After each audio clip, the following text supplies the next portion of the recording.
यहाँ से शुरू करते हैं। कितना खींचोगे अभी नीचे खींच centre centre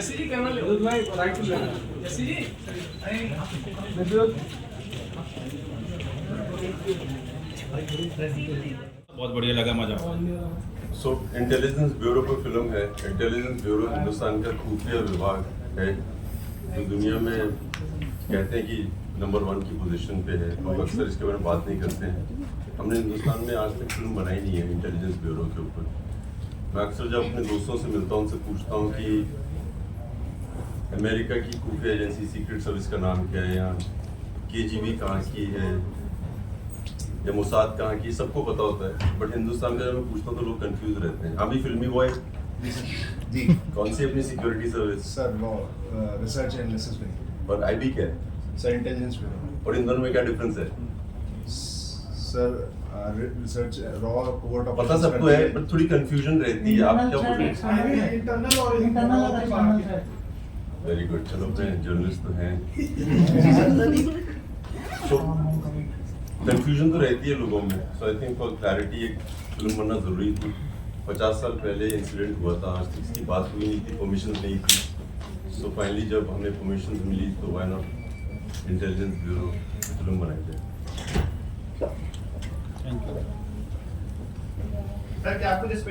so I think research बहुत जरूरी थी। आज तक मैंने कमांडो या जंगली सीरीज थी, हकीकत पे नहीं थी। सो इतने पहलू हमने देखे। हमने जो ऑपोजिशन है, दूसरा भाग है इस फिल्म का, जो दूसरी कंट्री है उनका पॉइंट ऑफ व्यू भी लिया एंड फिर उसके बाद पूरी कहानी जोड़ के एक फिल्म बनाई। So the 71 war, सभी का काम होता है, बहुत टफ होता है। इनपुट निकालना कैसे कैसे अलग अलग शक्लों में जाकर कहीं से भी निकालते हैं, तो उस तरीके से आपको कोई ट्रेनिंग लेनी पड़ी? हर काम मुश्किल होता है, पहले तो मैं ये बता दूं आपको। पर इंटेलिजेंस ब्यूरो का काम अलग इसीलिए है क्योंकि मैं जैसे आज के दुनिया में हम लोग मिलते हैं लोगों को, सब लोग फेमस होना चाहते हैं। हर आदमी को एक तस्वीर चाहिए, अपने बारे में बात करवाना चाहते हैं। मगर ये जो खुफिया विभाग होता है ये अलग है, अजूबे हैं ये लोग। क्योंकि ये लोग कभी वो चाहते भी नहीं कि लोग उनके बारे में बात करें, उनकी जिक्र करें। वो देश के लिए कई चीज़ें कर देते हैं, लोगों के लिए कई चीज़ें कर देते हैं, उनके परिवार वालों तक को नहीं पता होता है। इनफैक्ट मैं भी किसी से बात कर रहा था कि खुफिया विभाग इतना एडवांस होता है कि जब हम लोग कई बार रोड पे होते हैं और गाड़ियों में होते हैं तो कई लोग कई चीज़ें मांगने आते हैं। हो सकता है कि खुफिया विभाग का एक आदमी उसमें हो भी सकता है क्योंकि उनके सब कुछ होता है, गाड़ी के अंदर देख सकते हैं क्या हो रहा है क्या नहीं हो रहा है। सो इस तरह के लोग होते हैं। मेरे फादर आर्मी में थे, सो किस्मत अच्छी थी उनकी वजह से मैं कई लोगों को मिला हूँ, कई लोगों से बातें हुई हैं। सो एक अलग पहलू है इंसानियत के इन लोगों में। so the 71 war, the 71, this is based on that. That was the last war, India and Pakistan. So what was like the main thing which came out of it, the peace accord? One of the most important things which we don't talk about, like you just said that in the 1971 war, India fought Pakistan, but it's not mentioned really that China was quite involved in it and they were supporting Pakistan. Hindustan पे 2 देश attack कर रहे थे और east Pakistan और waste Pakistan हमने 13 दिन में डिफीट किया है दूसरे देश को। अगर आपको आज के एग्जाम्पल से बताऊं तो अभी रशिया लड़ाई कर रहा है, एक इतना विशाल देश है, फाइटिंग अ स्मॉलर कंट्री। 1 साल के करीब हो गया, जंग खत्म नहीं हुई है। और हम लोगों ने ईस्ट और वेस्ट पाकिस्तान एक कंट्री को 2 हिस्सों में डिवाइड कर दिया था in just a matter of 13 days. उसका श्रेय कई लोगों को जाता है, उनमें से इंटेलिजेंस ब्यूरो टॉप पे रहता है। Sir, what challenge did you face as an actor compared to as a producer? सो ये मेरी पहली फिल्म है जहाँ पे मैं प्रोड्यूसर हूँ एंड मुझे लगता है कि इतनी मुश्किलें हुई नहीं। और मैंने ये भी देखा है कि लोग अक्सर आप कुछ करने जाते हैं तो लोग बोलते हैं कि there will be a lot of challenges and all, but अगर आप घुस जाएं ना तो चैलेंजेस दिखते नहीं हैं। So not so much, I think कई चीज़ें आसान हो गई थी। जब मैं एज एन एक्टर फिल्में करता था मुझे अक्सर लगता था कि मुझे लगता है प्रोड्यूसर ये भी कर सकता है, ये भी कर सकता है, बहुत छोटी छोटी चीज़ें। उदाहरण के लिए जब मैं एज एन एक्टर शूटिंग में होता था, तो जब हम शूट पे जाते हैं तो जब खाने का टाइम होता है, सो एक डायरेक्टर होता है, एक एक्टर होता है, एक लीडिंग लेडी होती है, कैमरामैन होता है, इनका टेबल होता है। फिर बाकी टेक्नीशियंस का अलग होता है, बाकियों का अलग होता है। मुझे लगता था हम लोग शूटिंग में तो साथ में काम करते हैं, खाना अलग क्यों खाते हैं। सो हमने अपने प्रोडक्शन हाउस में एक तब्दीली ये लाई कि देयर वाज नो हायरार्की, कोई भी किसी के साथ भी बैठ सकता था। इस तरह के छोटे छोटे चेंजेस किए जो बहुत बड़े, मुझे लगा कि उसमें शूटिंग में मज़े भी आने लगे, जितने लोग काम पे आते थे। एक और एग्जांपल है, जब हम लोग घर से निकलते हैं, जिसमें कहीं जाता हूँ तो मेरी मदर भी पूछते हैं कि क्या खाया, क्या मिला खाने के लिए। तो मुझे लगता था हम शूट पे जाते हैं तो हर आदमी के घर में ये सवाल पूछा जाता होगा। So we need to have the best food. So action hero film में हमने एक तब्दीली ये भी लाई कि हर दिन हम चेक करते थे कि किसको कैसा लगा, and we change a lot of food people. I think the standard, ये छोटी छोटी चीज़ें हैं जो बहुत मायने रखती हैं, जो लोग काम करते हैं उनके लिए। तो ये सब मैं कर पाया। फिल्म में आपने एयरफोर्स ऑफिसर की भूमिका निभाई है, तो प्लेन आपने क्या चलाना सीखा या पहले आपको मैंने कमांडो में गन चला के गोली मार के मगर मारे नहीं लोग। काफी रिसर्च करनी पड़ी। जब आप कॉकपिट में बैठे होते हैं, आपको हर चीज का ज्ञान तो होना चाहिए, नहीं तो जिनको पता होता है उनको पता लग जाता है कि आपने सीखा नहीं है। सो हर छोटी छोटी चीज इंक्लूडिंग मोर्स कोड जो आज इस्तेमाल नहीं किया जाता है, उसके बारे में पहले तसल्ली से पहले पढ़ाई करनी पड़ी। जो हमारे डायरेक्टर हैं संकल्प रेड्डी, उन्होंने काफ़ी रिसर्च की थी, काफ़ी काम किया। नेक्स्ट सवाल sir Aakash Chaudhary from film Peeda. पता है जी सर, थैंक यू सर। सबको। जी थैंक यू सर। सर मैं ये जानना चाहता हूँ कि आप बहुत ही एक्शन मूवीज करते हैं, तो इसके अलावा कभी आपने कोई और जॉनरा इसके अलावा कभी सोचा है? For example related to homosexuality, may be just asking, कुछ और जॉनरा आपने कभी सोचा उस बारे में जिसके आप फिल्म करना चाहेंगे, उसके बारे में जानना चाहता हूँ। यार होमोसेक्सुअलिटी भी सोचा तो नहीं है, बट आई थिंक इम्पेरेटिव है। लोगों को फिल्में बनानी चाहिए। जी। बहुत मुद्दे हैं जिन पे आप कई फिल्में बना सकते हैं। इरेक्टाइल डिस्फंक्शन के बारे में हम लोग जिक्र नहीं करते हैं। जी।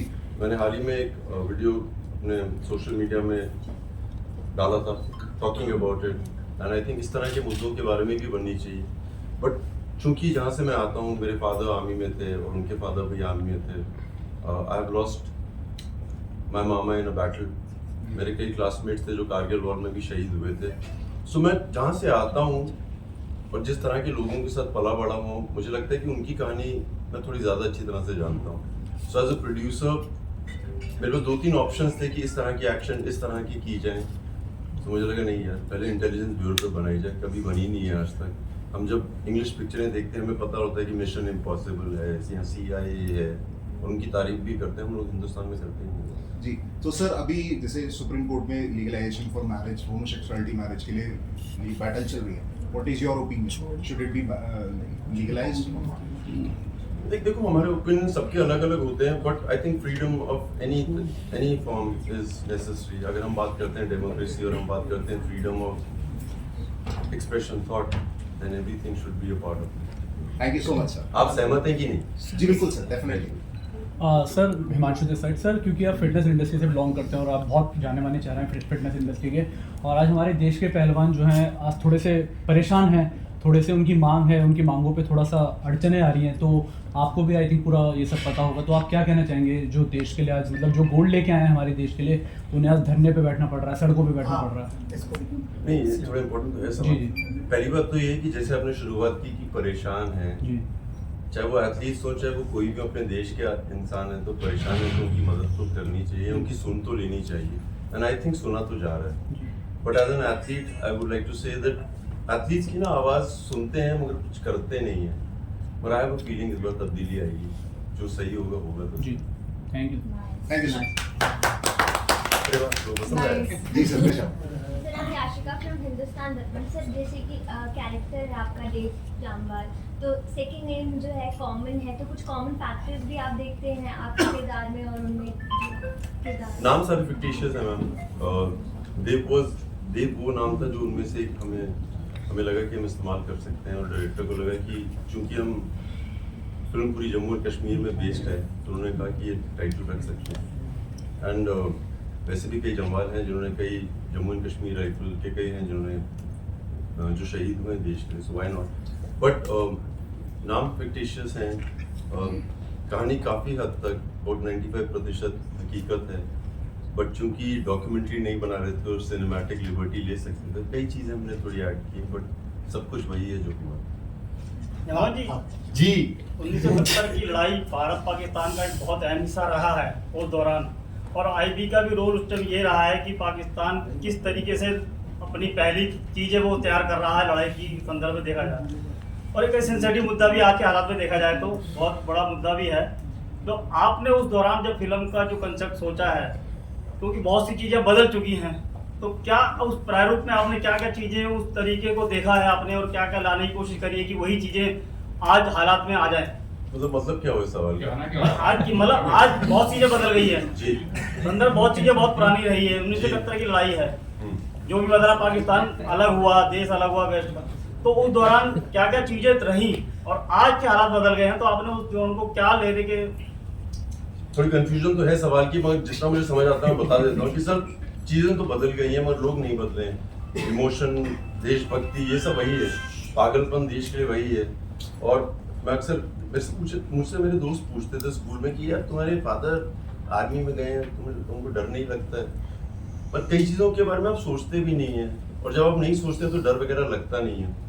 हम लोगों ने 1971 का दशक दिखाया है, और चाहे वो आर्ट हो, चाहे वो कपड़े हो, चाहे वो जिस तरह से कैरेक्टर्स के बाद सब कुछ पे इतना काम किया है ताकि हम रियलिटी के पास रहें। और तब्दीली तो आई है, बट अगर आपको कुछ काम करना होता है, जैसे आज के ज़माने में टेलीफोन्स हैं, अगर कुछ हो रहा है 1 सेकंड में पता लग जाता है। उस टाइम मोर्स कोड इसी तरह से इस्तेमाल किया जाता है। कई लोग जानते हैं इसके बारे में, मगर कैसे इस्तेमाल करते थे पता नहीं है, कितनी वैल्यू थी पता नहीं है, वो सब दिखाया है। खत्म करें। Myself श्रीकांत सिंह। नहीं, बहुत कॉन्फिडेंस चाहिए इतनी पब्लिक को पूछने को। Myself Shrikant Singh ji sir. Post. मैं ये जानना चाहता हूँ कि आईबी कैसे काम करती है, जिसको फिल्म में किस लेवल तक दिखा पाए, क्योंकि ये बहुत ही सेंसिटिव मामला रहता है। कितनी परमिशन मिली है, कितना दिखा पाए, मतलब एक नंबर दीजिए कि 100 में कितना दिखा पाए। मैंने बताया था अभी, और 95% तक हम लोग पहुंच गए। दरअसल ये जो मिशन था इसके बारे में बात करने की परमिशन नहीं थी, क्योंकि उस दशक में जब हम लोगों ने एक देश को 2 हिस्सों में डिवाइड किया था, बहुत बड़ी बात है, और उसके अलावा और भी कंट्रीज का सपोर्ट था। सो दाद तो देनी पड़ेगी इंटेलिजेंस ब्यूरो को कि एक जंग खत्म कर दी 13 दिनों में। और जो आपका सवाल जो मुझे समझ आया कि आप बोल रहे हैं कि सीक्रेट सब ये जो आईबी करता कैसे है काम, खुफिया काम करता है, बताता ही नहीं है कैसे करता है, फिर जब सफल हो जाता है तब बताते हैं। अब हिंदुस्तान या हर देश में ना कई अटैक्स, हर बार कोई ना कोई साजिश करता ही रहता है, हर देश चलता रहता है। बड़ी जो खुफिया विभाग होता है ना, होने से पहले पता कर लेता है और उसको वहीं रोक देता है, वो ये करता है। बढ़िया। सर एक सवाल है मेरा आपसे, जैसे कि मैं पढ़ रहा हूँ इसमें कि 1971 की जो बात चल रही है, इसमें उस समय के जो रॉ की चीफ थे उनको जानकारी थी इस पूरे मिशन की। तो अभी जब आप इस पूरे मिशन को या मूवी को बनाने के लिए जब आप रिसर्च पे बैठे, तो लगभग कितने दिन की रिसर्च थी, किन किन लोकेशंस पे ये शूटिंग हुई है, और रॉ की तरफ से आपको कुछ मदद मिली किस तरीके से? जब हम लोगों ने रिसर्च करना शुरू की थी, बहुत लोग आगे आए थे, क्योंकि कई लोग इसका हिस्सा थे, उस समय में वो लोग भी थे। सबने जितनी इंफॉर्मेशन दे सकते थे दी, और हम लोगों के साथ एक एनओसी साइन किया गया था कि किसी से कोई बात ना की जाए कि किसने हुज गिवन द इंफॉर्मेशन। 1-1.5 साल के करीब लगा। जब हम संकल्प के पास 2019 में गए थे स्टोरी लेके, तो सबसे मुश्किल यही था कि ढूंढे कैसे इंफॉर्मेशन। एक तो है जो न्यूयॉर्क टाइम्स के फ्रंट पेज में था, टाइम्स ऑफ इंडिया के फ्रंट पेज में था, और कई न्यूज़पेपर्स में था, पर उसके बाद कभी किसी ने बात नहीं की। सो वो जो रिसर्च में समय लगा, उसी के लिए समय लगने का। So how many officers did you meet to prepare for the role? Not only officers, we met a lot of people concerning this. Journalists, we met a lot of senior journalists from that time, and they were asked not to talk about it. But अब बहुत गर्व से बात करते हैं, क्योंकि जो उस समय थे उनको सब पता है. So we got a lot of information from them. Thank you. Thank you.